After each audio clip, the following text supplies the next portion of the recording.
ছাত্ররা কখনো ভুল সিদ্ধান্ত নিতে পারে না। ওনাদের কাছে তো আমাদের কাছে অনেক তথ্য আছে যে ছাত্ররা এবং ছাত্র উপদেষ্টাদের কাছে বিভিন্ন জন বিভিন্ন তদবির নিয়ে যাচ্ছে এবং তারা বিভিন্নভাবে জড়ায় যাচ্ছে বিভিন্ন কিছুর সাথে। প্রশাসনের কোনো কর্মকর্তাকে দিয়ে আমি আমার এমপিসিপ নির্ধারিত করতে চাই না। নাহিদ ইসলাম আসিফ মাহমুদের যে বক্তব্য, তাদের বক্তব্যে এই বিষয়গুলো আসছে যে বিএনপি এখন তদবির করছে, চাপ প্রয়োগ করছে প্রশাসনের উঁচু থেকে নিচু সব পর্যায়ে, এমনকি নির্বাচন কমিশন পর্যন্ত বিএনপির লোক ঢোকানোর জন্য বিএনপি তদবির করছে। এজন্যই কি এখন করছে যে অতীতে তারা সমর্থন পায় নাই, ভবিষ্যতে যেন পায়?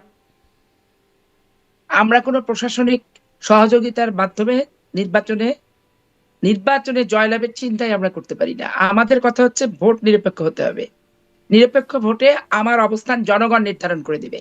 প্রশাসনের কোনো কর্মকর্তাকে দিয়ে আমি আমার এমপিসিপ নির্ধারিত করতে চাই না। 15 বছর এটার বিরুদ্ধেই বিএনপি আন্দোলন করেছে। অতএব উপদেষ্টা মন্ডলীর সদস্যবৃন্দ কি বললেন কি বললেন না, তাদের মন করার কথার সাথে বাস্তবিক অর্থের তো মিল থাকতে হবে। আর ওনারা কি এখনো তদবির করছেন না? ওনাদের কাছে তো আমাদের কাছে অনেক তথ্য আছে যে ছাত্ররা এবং ছাত্র উপদেষ্টাদের কাছে বিভিন্ন জন বিভিন্ন তদবির নিয়ে যাচ্ছে এবং তারা বিভিন্নভাবে জড়ায় যাচ্ছে বিভিন্ন কিছুর সাথে। এগুলো তথ্য তো আছে, তো এগুলো তথ্য সত্য কি মিথ্যা যাচাই বাছাই করার কোনো সুযোগ আমার নাই এবং আমি যাচাই বাছাই করতে আপাতত ইন্টারেস্টেড না। কারণ আমি ওদেরকে এখনো প্রতিপক্ষ ভাবছি না। আমি ভাবছি আমিও যেমন 15 বছর আন্দোলন করেছি, ওরাও তেমন 15 বছর আন্দোলন না করলেও অন্তত পক্ষে 2-4 বছর আন্ডারগ্রাউন্ডে তারা এই ভিতটা, এই প্ল্যাটফর্মটা এবং এভাবে আগাতে হবে, তারা একটা গ্রাউন্ড ওয়ার্ক করেছে এবং গ্রাউন্ড ওয়ার্কটা তারা শেষ ধাক্কাটা দিয়েছে। কারণ তারাও যখন দেখছে বিএনপি নামলেই জামাত বিএনপি বলে ধর পাকড়, পেট্রোল বোমা, ডিবি হারুনকে দিয়ে পেট্রোল বোমা দিয়ে ট্রেনকে দুর্ঘটনা ঘটাচ্ছে, ঘরে বসে থেকে আমাদেরকে আসামি করছে এবং ঘরে বসে থেকে মিথ্যা কথা বলছে।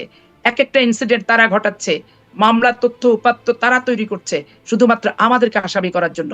এই ছাত্র নেতারাও তো সেটা উপলব্ধি করেছে, দেখেছে, যার কারণে এরাও কোনো প্ল্যাটফর্ম দলীয়ভাবে ব্যবহার করতে এরা চায় নাই। এরাও নিজের আন্ডারগ্রাউন্ড কাজ করে সুযোগ পেয়েছে, একটা ফোকাসিং এর ভিতর তারা আসছে। তারা যখন একটা ফোকাসিং এ চলে আসছে এবং সাহস করে মাঠে দাঁড়িয়ে থেকেছে, গুলিটা যখন তাদের বক্ষে বিদ্ধ হয়েছে, রক্ত যখন ঝরেছে, আত্মাহুতি যখন দিয়েছে, তখন স্বাভাবিক কারণে এই দাঁড়িয়ে থাকা ছেলেটারই ছিল বড় অভাব। দাঁড়ানোর আগেই তো আমাকে অ্যারেস্ট করে নিচ্ছে মিথ্যা মামলায়। আমি মাঠে নামার আগেই তো আমাকে ঘর ঘিরে আমাকে কোথায় আছি সাঁড়াশি আক্রমণ করে আমাকে তুলে নিচ্ছে। এই ছেলেগুলো যেহেতু এত পরিচিত ফেসের ভিতর ছিল না, এরা যদি ওপেন মিছিল মিটিং করতো তাহলে আবার ফেসে চলে যেত, এরা তখন থেকে টার্গেটেড হয়ে যেত। তাহলে এই লক্ষ্যে আবার তারা তখন কামিয়াব হতে পারতো না। এইটা তাদের একটা কৌশল, এটা ভালো কৌশল হিসেবেই আমি ধরবো যে তারা অন্তত দেখছে যে সামনের ফেসে থেকে যুদ্ধ করতে গেলে যুদ্ধ হবে না, জেলখানাতেই দিনটা পার হবে, কামিয়াব লক্ষ্যে পৌঁছাতে পারবো না।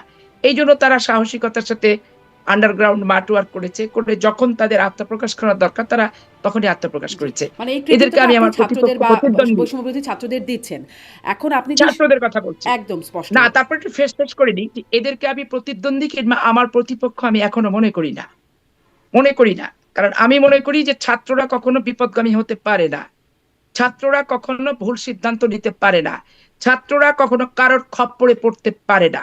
ছাত্ররা নিজস্ব চেতনা, নিজস্ব মেধা, নিজস্ব চিন্তা চেতনার স্বাধীনতা দিয়ে যে কোনো মুক্ত চিন্তায় সুস্থ জিনিসটা গ্রহণ, ধারণ, লালন, প্রতিপালন করার তাদের অধিকার আছে, সক্ষমতা আছে।